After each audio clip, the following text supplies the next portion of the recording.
very, very well put together, and I'm looking forward to more of it.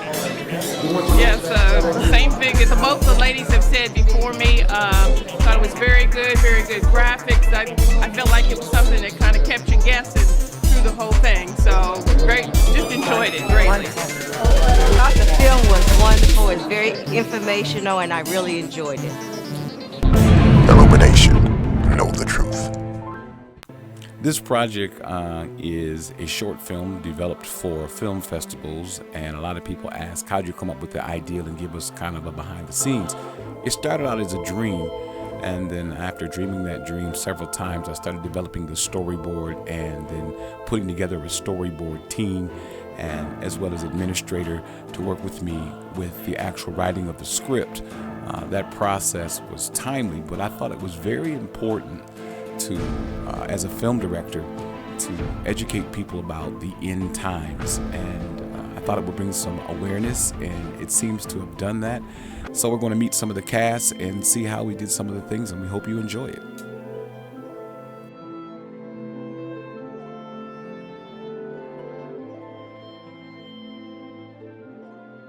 Well, I've been in the business since 1985, doing film work and small-time TV stuff. And the last 7 years, I met this guy named Jeff Akers, and we've done several projects together over the last 7 years. And he approached me one day, and he says, "Well, I want to shoot a movie." I said, "Okay, I've done plenty of them, shorts and things like that." And I said, "Well, what's your budget?" Because that's always the first question I always ask is, "What's your budget?" And he says, "No budget." And I'm like, "Well, get in line, because there's like 50 deep that want me to do stuff with no budget." So anyway, because I know him and he's a good guy and he does great work, and I said, "Okay, fine." And so he says, "Well, I want you to play a part in it." And I said, "Well, I've never acted really. I mean, I've always been behind the camera." So he gives me a part named Ian, and I said, "Okay, fine, I'll do it." So we did it, and he put the whole thing together. And when I saw it, I was blown away. I couldn't believe what he was able to pull off with a no budget or ultra low budget for a short film. A typical budget on a film project that I'm working with is between 1,000 and 2,000 per finished minute. This film here I put right around 800 to 1,000 per finished minute. The way he did it in post. What Jeff's been able to pull off for an indie film, $1,000 per finished minute budget, has amazed me, and I'm excited to work with him on one of the bigger budget projects that we have down the pipeline here. I think his creativity will blossom if he has the right crew and the right budget. I can't imagine what he would come up with. It would be astronomical, and I really believe that with his creativity and a typical release budget, say 10, 15 to 30 million, which would be an average theatrical release, full feature film. A full feature film like that would be pretty amazing what he could come up with. I'm very much of an opponent of shooting anything high quality on a DSLR, and there's people with cell phones and there's people with DSLRs trying to make films. So I've always been a very negative about that, because I usually shoot with like a Red 1, or an ARRI, something very high end. And here this guy comes along and he's shooting on a DSLR, and once you watch the film, you're going to be blown away at what he's been able to accomplish with it. During the filming on my parts as Ian in the film, I play the hired gun, if you will. I play a hired gun, and my favorite moment on the set would have been the scene where I'm chasing the doctor, and we're actually shooting it at the bottom level of a parking ramp, and there's a whole bunch of people all of a sudden going to some event. So there's people in the background, and they're kind of freaking out because I've got a gun and I'm chasing this guy, and Jeff's got this camera, and you can't really tell where the camera is. It's kind of hidden. So not too many people saw the actual camera. But my favorite moment was when this lady gave me this dirty look, and she goes, "What are you doing?" And of course, I'm kind of a smart butt, so I said, "Well, we're making a movie." I'm a real big fan of Christian films and sci-fi films. So for me, it was very interesting to see how the plot went together in this film, because it builds up to it, and there's a lot of really cool graphics, and it keeps you watching it. And for a no-budget film, Jeff and his team did a really good job in post, keeping you on the edge of your seat with those graphics and the action that was in the film. The action and the sci-fi part of it really carries you through, and you want to watch it. You want to get to the end of it. This project was a journey because I experienced some physical limitations. But one thing I was able to do was take an iPad to start creating my ideas and developing characters. And it allowed me the freedom of expression from multiple areas. My first piano instructor was my older brother, which was a jazz and music professor. And he taught me how to take a germ and or music 8-bar phrase and recreate it. And with scoring, this proved to be most valuable. So we were able to do that and go in the studio and make the changes and develop the characters. And I think the music really brings the characters to life in this film. And it was kind of fun.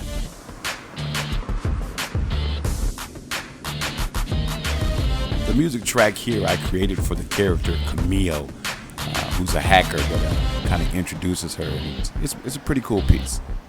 One of the fun things about doing a project like this is being able to work with phenomenal people. And Phil Duckett was the engineer, award-winning producer, and he came on set, and he was just phenomenal working with getting the final touches on this piece. The making of this film, I made probably close to 100 different musical pieces or tracks of music that were scored to introduce each character and transition. And I think that having that background really helps seam things together. Well, you know, I've always been that person that's afraid to read Revelation.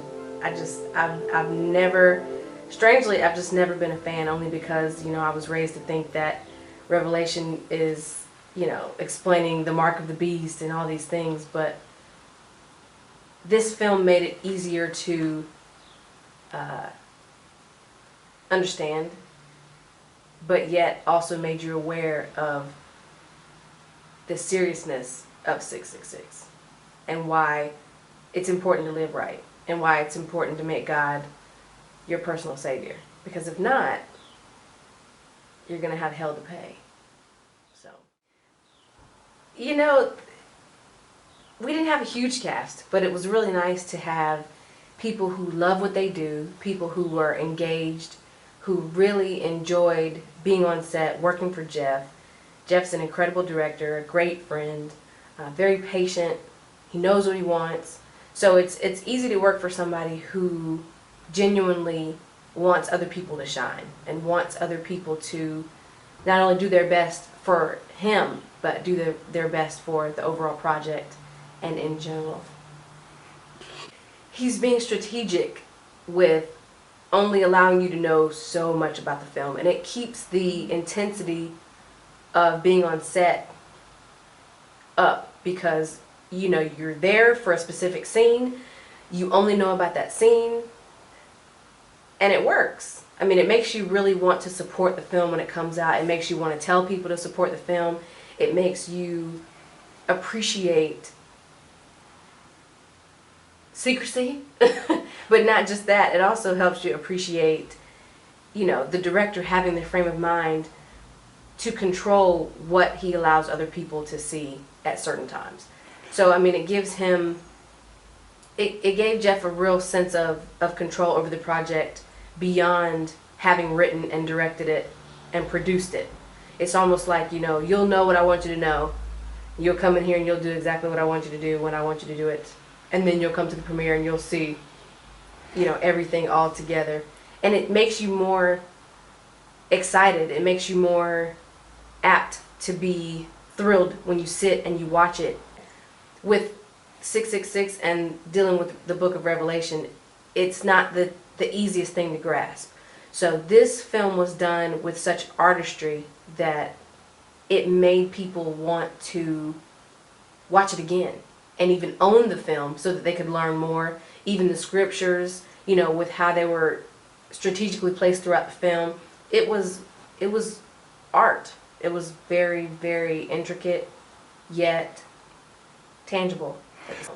And I think with him juggling between being a director, producer, actor, it's always difficult. I've done other films with people who've written, directed, starred in the film. It's tricky, but he juggled it very well. I remember him saying he will never do it again. Just because it was so much work. And it takes a toll on you, just with you trying to keep up with, screenshots and trying to remember lines and trying to keep everything else in check and direct at the same time. It's tough. I've seen people do it. I don't think I'll ever try it. I take roles that I feel can challenge me. And this role definitely challenged me. The longer that you have the opportunity to be an actor, you want people to understand that you're not just doing this because it looks cool and it's something fun to do. You want people to take away a message at the end of the day. And if I was able to bring Rain to life through this film to bring a message to the public, then that's what I was proud to do. I had fun with it, and I look forward to see what Rain has in store. As long as Jeff allows her to have a part in Illumination or Illumination 2 or 3.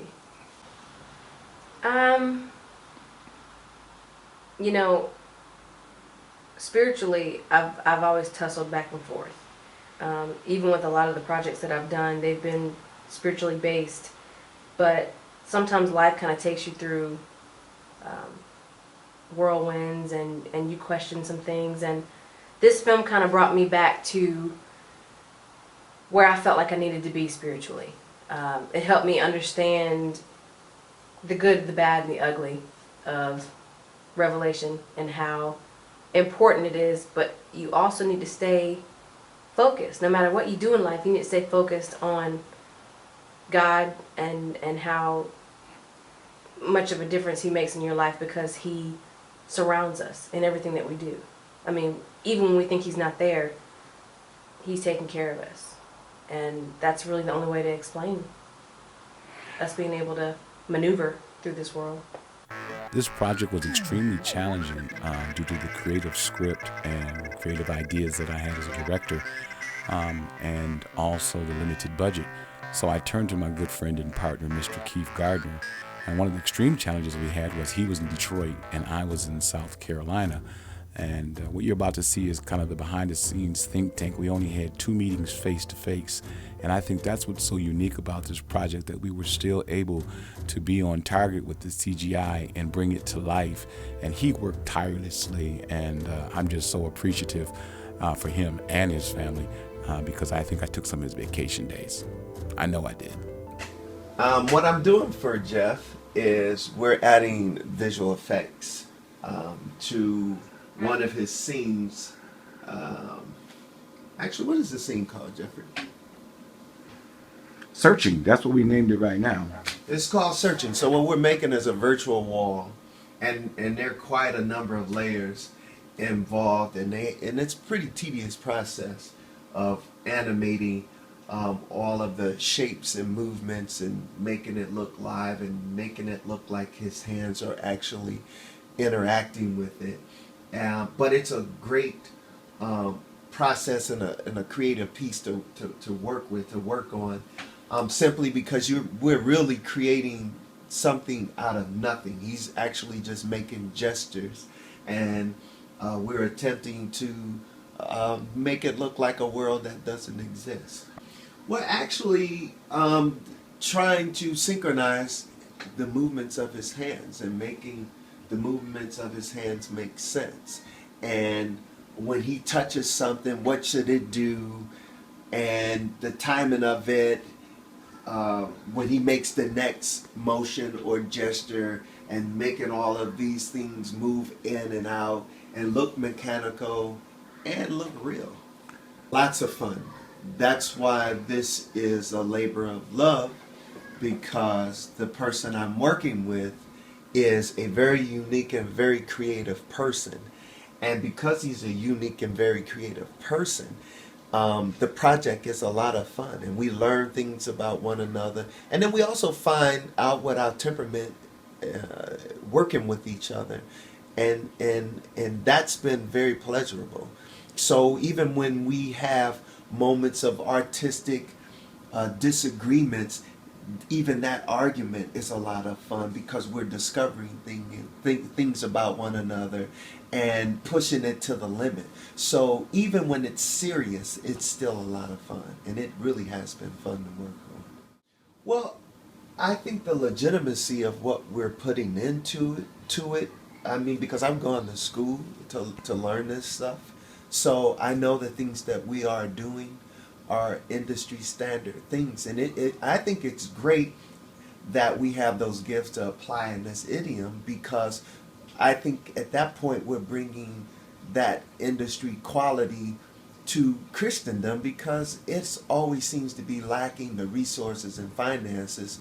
So that's why things tend to look the way that they look, because those types of resources are not available to us.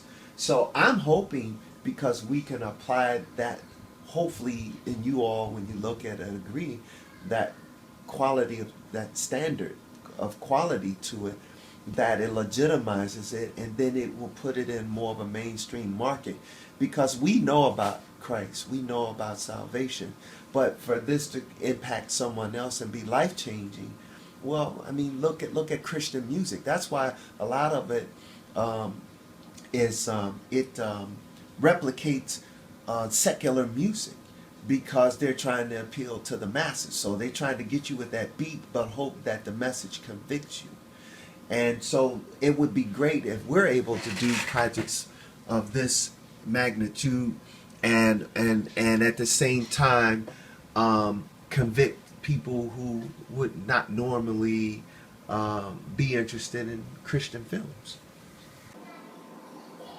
Because I understand we can do it, and you can do it from a logistical point of, or a technical point of getting it done. How many days we have? You got your Friday. I can draw you a picture now. No. You can do all things through Christ which strengthens you. We come this far by faith. So what I'm saying is, I understand that you've already created the element that's there now. That there is already there. So now that that's up, I mean, the big thing. Okay, y'all. Here's what our dilemma is for those that are watching behind the scenes. Jeff Akers film. One of the key issues we got is it's going to be the problem of, as you see on the screen, this 3D animation hazard sign, getting that to implement and turn into what we needed to turn into. So that's that. If we can't break it up, if we make it disappear. In 3 days, y'all, Jeff wants this right here to break up, crumble, and 3 6s come out of it, and bounce around on the ground, and start a video. Okay, I understand the limitation. Wow, working on the set was man, we had so many different props, if you must, so many different setups and so many different situations, to where it allowed you to see very different angles from the film, very different movements and direction and stuff like that, and taking direction from producer Jeff Akers really gave a whole lot of insight as to me and how to be able to articulate my character even the more. The setup was just tremendous, but to see what was added from what we had to work with, well, I won't say that it was much of it was a difficult task for me, because first thing and foremost, I love being in front of the camera, love being in front of an audience, if you must. But in this way, that was a very first time in this way to deliver and to be able to go and act on a big screen versus being on the big screen and interviewing people, talking to people in such a way.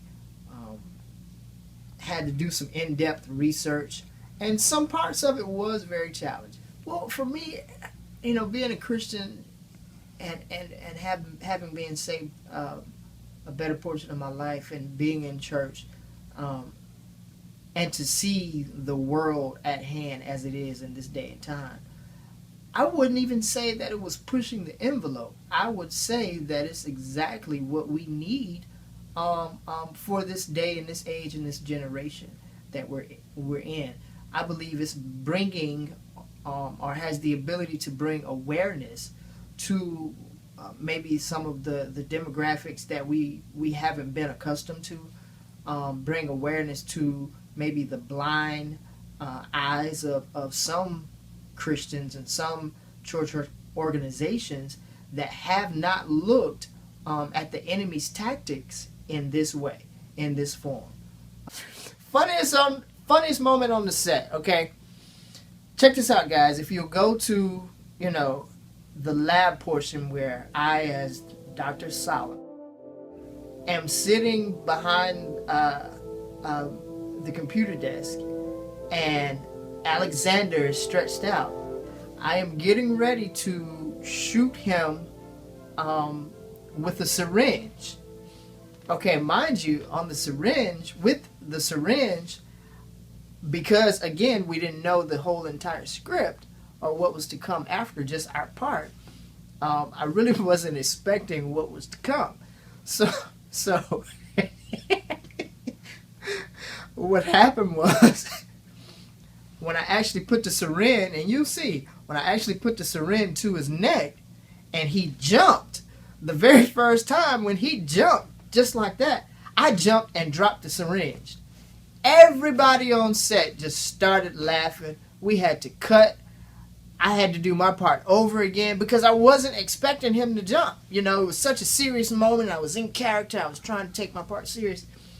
So when I shot him with the syringe and he did this number right there, I just lost it. One of my greatest challenges with this film was not only coming up with the designs and graphics and the look of how it would be, but it was also in the character development. So early on, we would try different things, and we had a whole complete different team that will allow us to work the characters, and we do that in Ohio and then come back and shoot in South Carolina. So you can check this out now. 3, 2, 1, action. I don't really care. Do I get your attention now? Working on this project gave me a newfound respect for both actors and directors. Trying to do both, act and direct, first time out the gate was a challenge, but I was able to have a lot of fun with veteran actor Shane Wollerman, and here's some outtakes, just a day of shooting and what it's like, but we had a lot of fun. Cut. That Bible prophecy is true. Their plan is not only to implement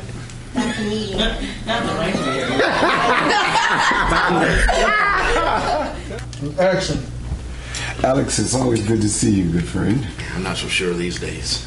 What are you talking about? I'm talking about financial domination.